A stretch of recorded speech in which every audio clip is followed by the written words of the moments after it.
Welcome to another episode of Growth Marketers Podcast. I'm Solomon Timothy.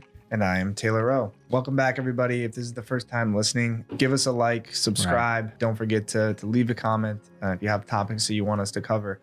We're constantly taking feedback from our listeners and topics that are suggestions, if you will, and trying to bring them into the next episode and to talk about it. So don't hesitate to reach out to us. Today's episode, we talked about the idea of your website and understanding the value of the website, and really just kind of a shift in mindset from looking at your website or your marketing as an expense, right? And turning that into, this is an asset. And this is really, if it's done right, this is a revenue producing asset, not a depreciating asset. So we have some ways that we kind of think about websites here. And again, looking at the successful companies, people, individuals, organizations, enterprises, right? That are doing really well at marketing. They have gone all in 110% in this idea that investing into your marketing, into your website is an investment into your own team and your own infrastructure. So hope you guys enjoy the episode. And again, don't forget to subscribe to the podcast.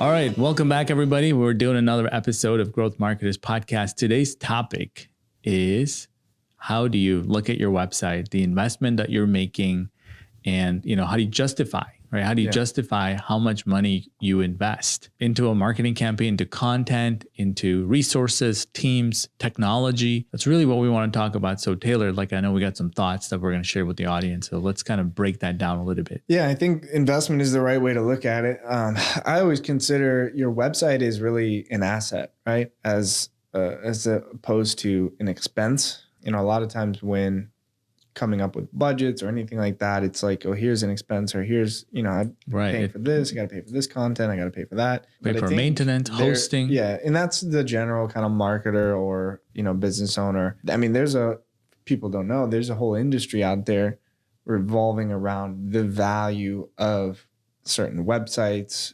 domains, flipping all websites, sorts of things, right? Yeah. People buy and sell websites as if they are properties, homes. Right. And now it's like a building, right? If you're a manufacturing company and you invest into a planned facility, that is going to increase your square footage, is going to increase your outcome, your output rather. It's very clear. It's black and white. Like, that is an asset, right? The structure of the building is an asset. The land is an asset. All of the machines inside are an asset. Oh, I like talking about assets. Some of them are depreciating assets, and some of them are, revenue producing assets, right? Or most of them are. So your website is really the same thing. It's just a matter of to what extent. So let's talk about kind of how you would calculate or understand the value of that asset and why it's an asset. So the first thing, which I know you're going to talk about, is the actual components of the website and how valuable those things are. So the content, the development work, all those sorts of things. So what are your thoughts on understanding kind of that value and how much you should spend on your actual website? Right. And I think for me, it's like, let's start with the freaking domain name itself, right? Mm-hmm. Like, how much value does that create, and how many years has it been active, and how much organic love does that have? And, people buy and sell domain names. They rent domain names like it's, like you said, like apartments and hotel rooms, right? So there's value there. And there's also value in the time that you invested in coding and building a website. And then there's value in the content that you've created. If you wrote a blog post in 2017, but gets you 500 visits still to this day, that piece of content is extremely valuable. You could take that traffic and convert it into leads. And now that revenue came from that blog post. Like, people don't do that math, right? Like, literally turning that blog post into cash is actually possible. Yeah, especially when it's not producing yet, or you haven't figured out how it produces revenue. That's where I think anyone who has a website that's, generating millions of dollars in e-commerce transactions or leads that are coming through, they understand, like, my website is a valuable asset. It produces revenue for me. But up until that point, a lot of times it's seen as this, expense. Like, well, I have to pay for hosting, and I bought the domain name, and I have to have a developer make updates to it all the time, and I'm adding content and nothing's happening. So I spent all this time on it. So there's the time, cost there. And then I spent all this money that I don't have anymore. So 10 years ago, I had to invest this money into this website. Right. If I would have invested that into something else, it could have been producing revenue. So that's where you look at it. It's like, I'm dumping cash into this, black hole. But like you said, all of those things are actually increasing in value. The age of your domain increases the value of that domain. If you bought that domain for $5 and you pay whatever, $10 a year, whatever the price is, because to marketers and to Google, that age of that domain increases the value, it increases the trust. It's, okay, this has been in business for 10 years now or 20 years now. Right. It has more authority. It has more credibility. Also likely has more backlinks to that have also kind of aged from other age domains. So there's a lot of value in just that domain name. Then you actually have the structure of the website and the content. So first, I guess let's start with the structure. You invested $5,000 or $10,000 or $50,000 or $100,000 into getting this website developed. That's a cost, an expense that, let's say we're just talking about packaging this up and selling it to somebody else. That's an expense that person would have to incur, right? So just because you spend $50,000 on the website doesn't mean that $50,000 is gone. It means that value is now, the price is now set at $50,000 plus the age of the domain. And then probably the most valuable piece of that is the actual content, which you touched on. The content, that sort of intellectual property, the ability for that content to be indexed and sort of age and settle within Google for Google to understand what the website and what those pages are about. It's hard to put a price tag on that, but it is kind of invaluable until it starts generating traffic.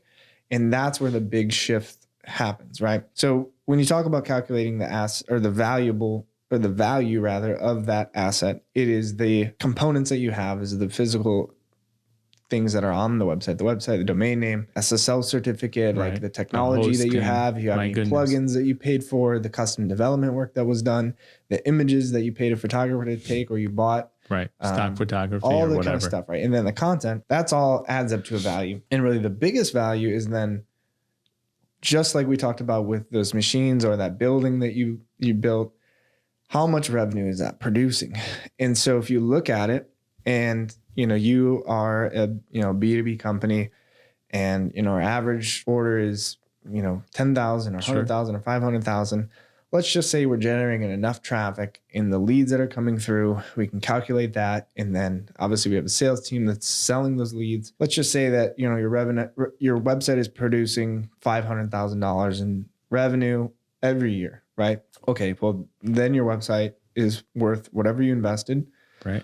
Plus the $500,000 that you get on an annual basis. And so look at that in terms of a valuation of a company, right? Let's say you're a B2B tech company and you're getting a 5X or a 10X valuation when you're looking at raising funds or, if someone were to buy the company. Now all of a sudden that $500,000 is worth $2.5 million or $5 million at a 10X valuation.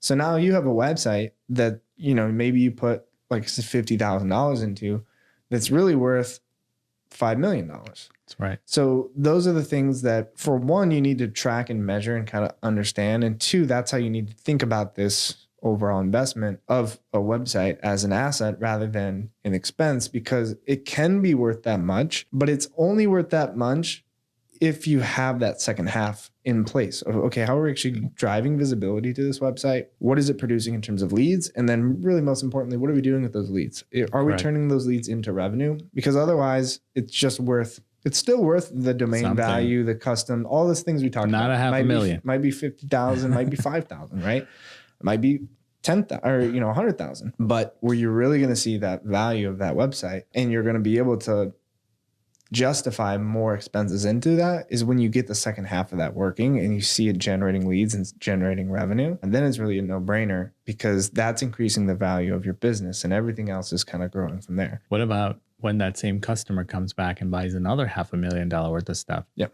Right? Now that's doubled in value. So once you can wrap your head around that, you start to see that, wow, every single blog post I create now has the potential of generating traffic, top of funnel, middle of funnel, whatever that might be. Or that could be something that you would send to people in your actual sales funnel. Say, hey, look, we talk about this in depth in my blog post. And now they're being educated and then they make a purchase or decide to work with you. How much is that blog post really worth? Yeah. that's worth as much as that deal that you're about to get, or the testimonials, the videos, like all of those elements on your website are truly probably the most valuable asset to the marketing side of your business. Right. Maybe not your assets in your plant or wherever else, right? Like it's not as, the machine that you may have bought or leased or whatever, but this is the thing that's going to make all of that run. And I think we should be investing based on what we're expecting from the outcome, right? We should be investing based on how much I hope to grow in the next 2 years, 3 years, 5 years. Yeah. And I really think like there's not enough money you can throw it at it, because the more you do, the more it can return. Yeah, and the more that you kind of say it in that perspective, it is, when we say website, I mean, it's almost all of your marketing assets, right? It's like the website itself, the outcome, obviously, but then the tech stack that you have in place, the traffic building strategies that you have in place, whatever you're spending in terms of ad spend, all those things kind of, and the social profiles, the content on your YouTube channel, all of those are assets for your marketing. Yeah. And when you look at them all individually, that's where sometimes it's harder to justify the investment, right? It's like you mentioned, this blog post, right? That the possibility is one blog post driving all this traffic and generating leads. So everyone tries to just do that. And then it's like, well, I want to invest $200 into this blog post, or I want to invest $2,000 or $10,000. And then all of a sudden it's like, I can't, I don't think I should spend $2,000 on a blog post or $10,000 on one blog post. I can write a blog post in an afternoon, right? Why do I need to spend money on, all this extravagant work and custom this and that, and then, testing and promoting it and all that kind of stuff? It's because it's not that one piece. That's one piece of the whole puzzle. And really the bigger outcome is all of this working together in tandem to produce that, $500,000 or $5 million in leads or traffic business that's actually generated. So I think just being able to see the big picture and how it all kind of fits together. I mean, it's just like we talked about, if you just bought a machine or half of a machine or part of a machine, it's not going to do anything. It just sat out in the parking lot, then it's not going to do anything. Well, is it a part of this assembly line that is now producing, 10% more efficiently, which allows you to do 10% more work, or you can now run 24/7 and run 3 shifts instead of 2 shifts or 1 shift. So all these things, right? You have to kind of understand. It's like, is one more hire going to get you that outcome? No, it's the hiring 10 more people. It's extending it, adding another shift. It's buying a bit bigger building. It's renovating that space. It's, it's redoing the lunchroom so that your employees stick around longer and they're happier. It's like, well, what kind of ROI am I getting by redoing the lunchroom? That's not producing revenue. This new machine will produce revenue. But you have to see the big picture, and most business owners do on that aspect. Looking at it on your website and thinking the same thing is the people that are winning at the marketing are understanding that every piece of content they're creating, every step that they're investing into their website and their marketing is investing into their infrastructure, into their business, into their brand. And again, the people that are winning see that big picture, or at least understand that if they can't see it now, then it'll happen. It'll all kind of come together at the end. Taylor, let me ask you a question. What is your best sales rep? My best sales rep? What do you mean? It's your website. Oh, yeah. Exactly. I mean, that's the thing that doesn't take vacation. Yeah, it works 24 hours a day. Yeah. It's always on. Yeah. It's always delivering the images and the text and the pictures to people. It's always there to play the video for them. Yeah. And I mean, we know clients and companies, we ourselves get leads at 2 a.m. We're like, that was working when we were sleeping, right? If it makes you money when you're sleeping, I mean, at this point, you should know like that is your most valuable asset. Yeah, it's 24/7 and it's consistent, right? Which is maybe the biggest difficulty when it comes to salespeople, right? Is you could have 10 salespeople and, you ask them, hey, well, what does your company do? Or how does your company operate? Or why should I work with you? Or, who are your best clients? And they're all 10 going to give you 15 different answers, right? There's not a lot of consistency there, even at the most sophisticated, sales team. When you look at the most sophisticated sales team, but a website, that's a science. I mean, you're testing the traffic, you're testing the messaging, what's resonating, what's working, what's converting. You have videos, you have testimonials, you have, automation. So it's always the same. It's always the same experience, and the same experience can be customized depending on who's on your website and what they're looking for. So that is something that you can't do on a manual level, right? And then now we're putting our sales team in a much better position when we're generating the leads. For the majority of our clients in the B2B space, it's not an e-commerce website. So the website isn't actually going to produce that revenue for you in the sense that it's taking transactions without human intervention, right?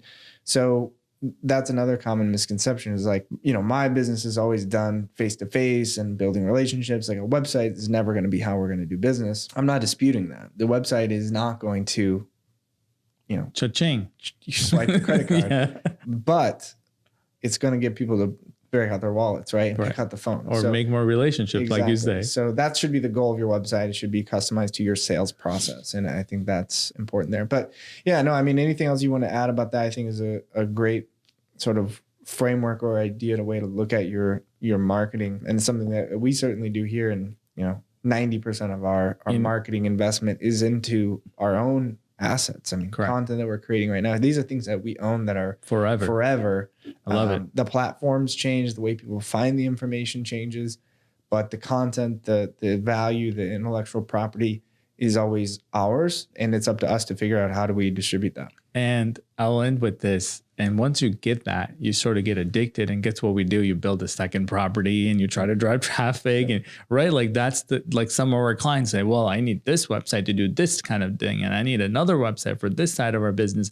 Now you got multi-sites because you really truly get that. It's no longer about, the expense. It's not on the expense column. It's now top line. This is directly driving revenue for our company. So where else should we be putting money? Oh, microsites, or do we do this, or do we create content?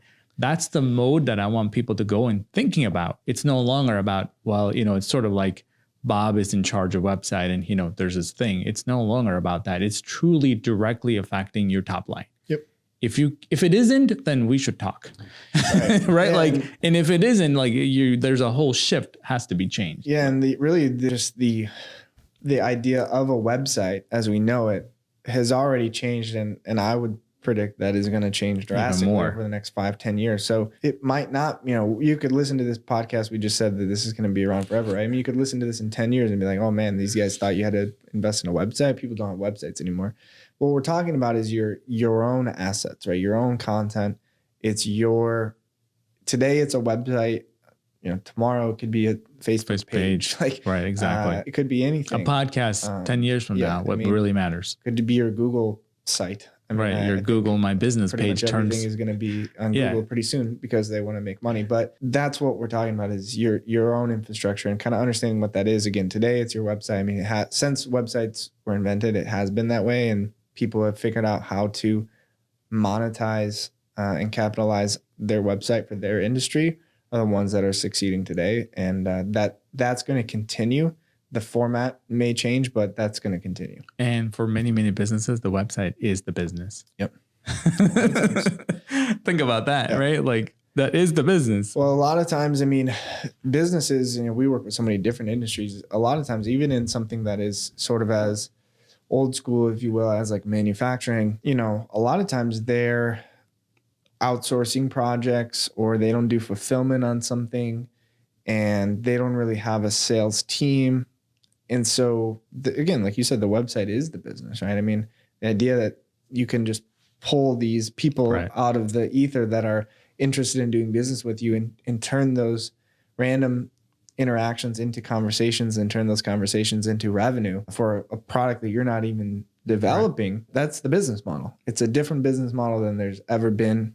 That's true. 10, 15, 20 years ago, but that's the business model. And we see that more and more. I mean, software, the technology space. I mean, the business model is built around this idea that we're going to drive traffic to our website and we're going to educate and sell.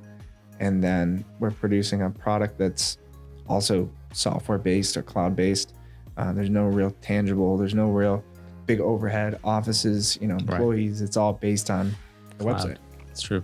All right. Well, that's it. That's a wrap for today. And just having that shift, right, in mindset of your website is, I would say, most valuable asset in your marketing arsenal, your toolbox. Yeah. And one day will be something else. But at the end of the day, it's your own property that you own and operate in our own peso model, right? Owned, earned, shared. So thanks a lot for tuning in. That's it for today. Subscribe to our podcast. We'd love to hear from you and leave us a comment and also, I guess, share it with a friend if you like this episode who needs to listen to this. So we'll see you next time. Thanks a lot for listening.